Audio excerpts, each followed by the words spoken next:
Halo teman-teman semua, ini gue mau update nih ya. Gugatan kita ke pengadilan negeri terhadap diduga oknum pajak bernama Suryo Utomo ya, yang diduga dulu dia pernah menjabat sebagai Direktur Jenderal Pajak yang kemudian berpindah ke tempat lain yang kita tidak tahu sampai hari ini ya. Nah, orangnya menghilang ya, menghilang tiba-tiba tidak hadir lagi di pengadilan negeri. Jadi perlu gue sampaikan bahwa pada sidang pertama, eh, gugatan mengenai PMH ini ya, perbuatan melawan hukum, itu tanggal 21 Mei, dia hadir. Dia hadir melalui pengacara negara. Oke. Jadi kan seorang yang tergugat atau penggugat di pengadilan itu boleh hadir mewakili diri dia sendiri ataupun melalui pengacara, ya kan? Kebetulan dia hadir menggunakan pengacara negara di sidang pertama, kemudian diusir sama hakim disuruh pulang karena tidak memenuhi legal formal. Kenapa? Karena kalau orang digugat di pengadilan negeri, yang harus hadir adalah diri dia sendiri atau pengacara swasta. Tidak boleh pakai pengacara negara. Ya. Nah, tetapi anyway, dia tetap dianggap hadir, tetapi perlu memperbaiki surat kuasanya. Itu kesimpulan dari sidang pertama ya. Tetap dianggap hadir, tetapi perlu memperbaiki surat kuasa. Akibatnya apa? Akibatnya dia tidak perlu dipanggil kembali pakai surat, tetapi sidang pertama itu adalah pemanggilan yang sah untuk kehadiran di sidang kedua. Nah, sidang kedua itu tanggal 4 Juni ya kalau nggak salah ya. Tiba-tiba dia menghilang. Nggak ada kabar ya, pengacara negara tidak hadir, pengacara swasta tidak hadir, si diduga tergugat ini, si oknum ini juga tidak hadir teman-teman ya. Menghilang. Tidak ada kabar orang ini. Tidak ada apapun dari dia kabar ya. Nah, tapi tiba-tiba ada satu surat yang masuk ke pengadilan yang dikirimkan oleh tata usaha di ini deh, di kantor pusat DJP. Kan kita menggugatnya kan ke domisilinya adalah kantornya, yaitu di kantor pusat DJP. Nah, kantor pusat DJP mengatakan bahwa si Surya Utomo sudah tidak lagi berkantor di gedung ini, dia bilang.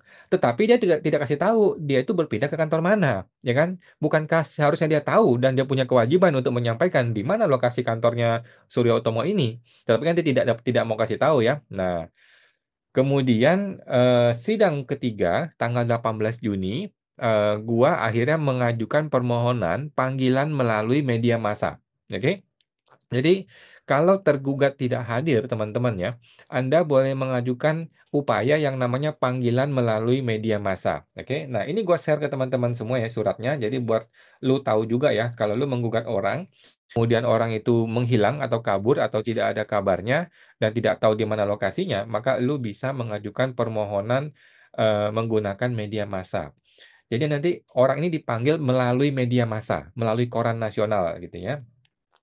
Jadi tanggal 17 Juni untuk sidang tertulis tanggal 18 Juni ya, gua kirim dari pekerjaan gua bukan bukan betul ya, pekerjaan gua adalah kuasa hukum perpajakan.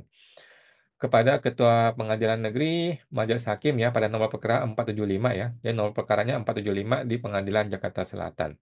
Dengan hormat sehubungan dengan bla bla bla, maka kita mengajukan perkembangan penggugat sampaikan perkembangan persidangan sebagai berikut ya, bahwa pada sidang pramediasi tanggal ke-1 ya, hari Rabu tanggal 21 Mei, itu tergugat tidak hadir secara pribadi. Namun, dia hanya memberikan surat tugas kepada orang lain untuk hadir dan menyampaikan keterangannya di hadapan majelis hakim. Berarti kan dia sudah tahu ya, bahwa kehadiran orang dengan surat tugas sudah berusaha mewakili dan memberikan keterangan dan argumen pada persidangan adalah fakta ya, bahwa tergugat telah mengetahui adanya gugatan terhadap dirinya. Bukan nggak tahu dong, ya kan? Dan juga telah mengetahui adanya sidang kedua yang dijadwalkan pada tanggal 4 Juni. Ya. Tidak diperlukan surat panggilan sidang lagi karena sudah sah dipanggil secara patut melalui sidang pertama. Ya, ini prinsip hukum.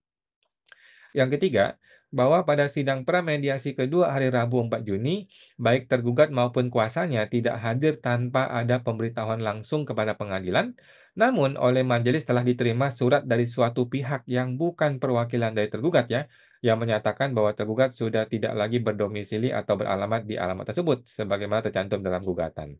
Nomor 4. Namun, surat tersebut ya tidak memberikan informasi di mana alamat baru tergugat. Padahal seharusnya dia tahu dong di mana lokasi alamat baru dari tergugat, ya. Hal ini menunjukkan ada dugaan melarikan diri oleh tergugat ya, kabur, mangkir gitu ya. Tidak mau patuh pada proses persidangan di pengadilan, tidak ada itikat baik dari tergugat untuk menyelesaikan sengketa hukum ini ya secara hukum yang benar. bahwa hingga saat ini ya, penggugat itu belum memperoleh alamat domisili tergugat yang baru secara pasti dan jelas untuk keperluan pengadilan sidang berikutnya ya, pemanggilan. Jadi gue nggak tahu juga ya alamat dia saat ini yang benar di mana gitu. Berseliweran di mana-mana. Bahwa berdasarkan ketentuan hukum acara yang berlaku ya, merujuk pasal 17 ayat 4 ini Perma Republik Indonesia ya, Peraturan Mahkamah Agung nomor 7 2022 tentang perubahan bla bla bla lah. Intinya adalah tergugat yang tidak diketahui alamatnya dipanggil dengan cara menempelkan gugatan pada papan pengumuman di pengadilan maupun media massa yang ditetapkan oleh pengadilan. Jadi nanti muka dia nggak ada ya. Nama dia akan ditempel di pengadilan dan juga di media massa bahwa dia dipanggil untuk hadir pada tanggal sekian gitu ya.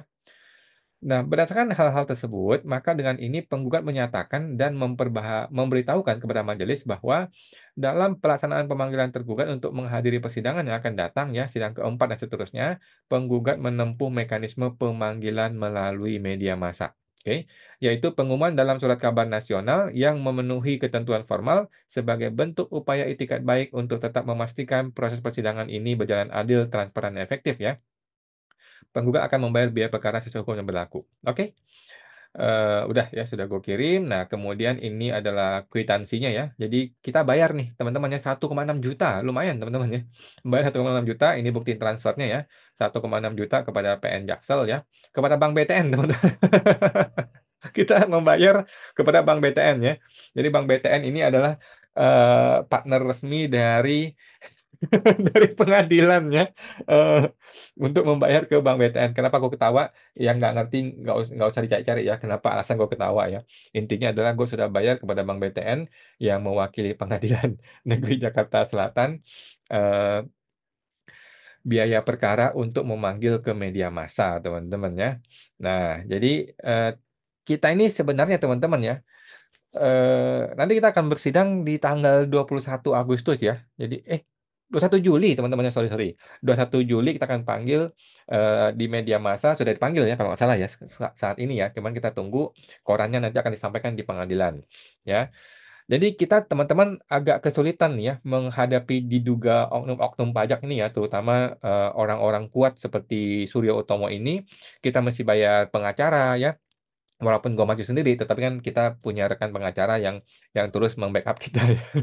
Kemudian kita masih bayar keterangan ahli, kita masih bayar pemanggilan media massa ini ya, 1,6 juta ini. Ini bayar 2 kali teman-teman ya. 1 kali dia tidak hadir, akan dipanggil kembali dengan cara yang sama, gue masih bayar lagi.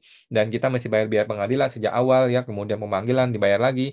Jadi kita agak kesulitan nih ya, biaya melawan oknum pajak ini ya. Nah, apakah teman-teman mau membantu ya? Gue mau buka peluang ke teman-teman apakah mau membantu. Kalau mau tolong disampaikan di kolom komentar. Kita akan buka donasi atau sumbangan ya terbatas untuk melawan oknum pajak ini teman-teman ya. Silakan sampaikan di kolom komentar apabila kira-kira perlu apa nggak perlu gue buka donasi untuk kita bisa terus konsisten melawan diduga oknum petugas pajak seperti diduga oknum Suryo Utomo ini teman-teman ya. Oke teman-teman, sampaikan komentar Anda. Sampai jumpa, semoga terbantu.